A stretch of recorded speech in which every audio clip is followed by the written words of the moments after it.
Howard, the Romney campaign is now struggling, and they're struggling with something that is almost impossible to fix in politics, and that is Romney's personal unpopularity rating. He now has an unfavorable rating above 50%, which is just the political arithmetic says you can't win an election with that. He's at 54. Santorum's down in the 30s, which is kind of the normal range for politicians, 38%. How does Romney go forward with a majority of the American people in a poll basically not liking him?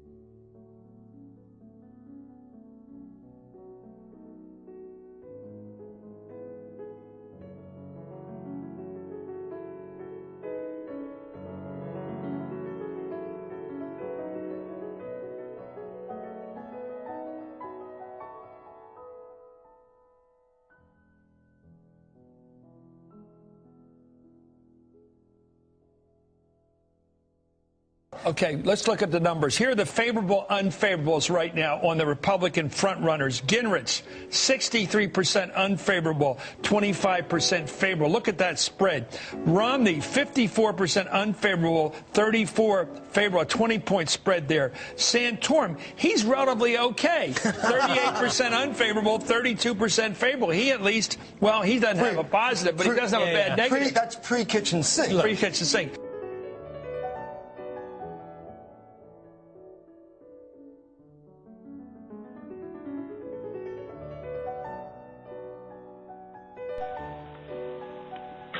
Last week in this space, I started a search for someone who we wanted to have on the show but couldn't find. In tonight's rewrite, we put out an APB on Twitter today on this actress. Thank you, Michigan Senator Debbie Spend It Now. Debbie spends so much American money.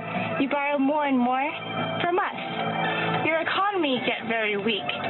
Ours get very good. We take your jobs. Thank you, Debbie Spend It Now. I wanted to ask that actress why she did that ad for Pete Hoekstra, a Republican Senate candidate in Michigan. I wanted to ask her if she regretted it, since it met with unanimous disapproval in the media. Even Bill O'Reilly didn't like it.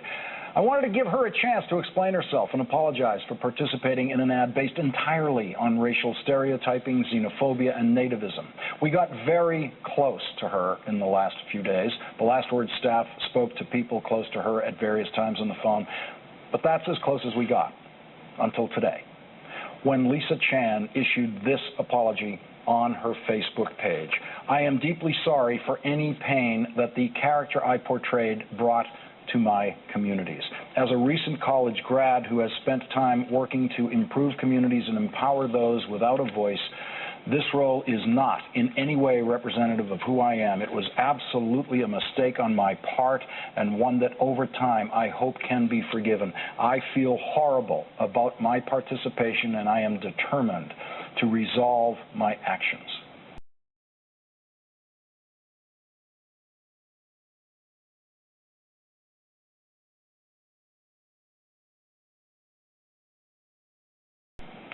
Lisa Chan is 21 years old.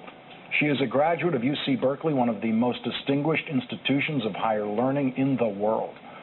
We can only imagine what she has gone through in the weeks since I singled her out on national television to address her participation in this ad.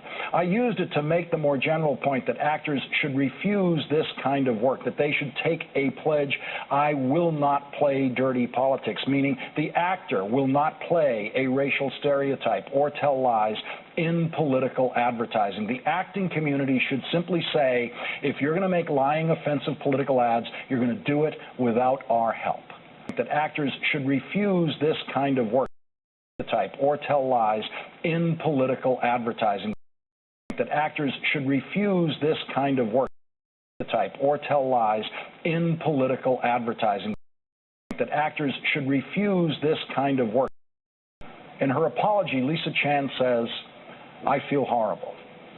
And I think we know that that must be an understatement. I think we know this young actress, just trying to get her start, just trying to get experience in front of the camera, has been going through a personal hell in the last week that she never saw coming.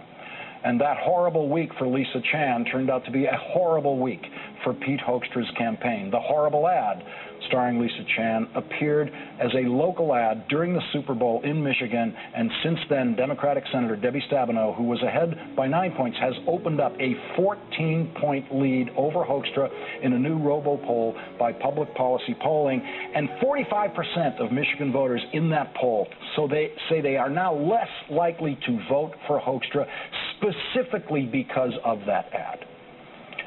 The ability to avoid mistakes tells us a lot about a person's character. It shows caution, wisdom, good judgment.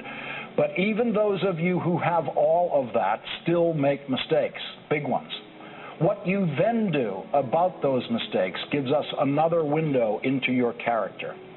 If apologizing is difficult, and it is, apologizing is always difficult for all of us, publicly apologizing is infinitely more difficult.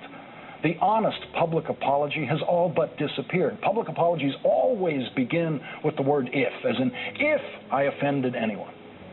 There is no if in Lisa Chan's apology. Her words are, I am deeply sorry. I feel horrible about my participation. It was absolutely a mistake on my part, and one that over time, I hope, can be forgiven. Lisa Chan did the right thing today. And I, for one, believe that after she just retaught America what a real apology sounds like, Lisa Chan deserves to be forgiven.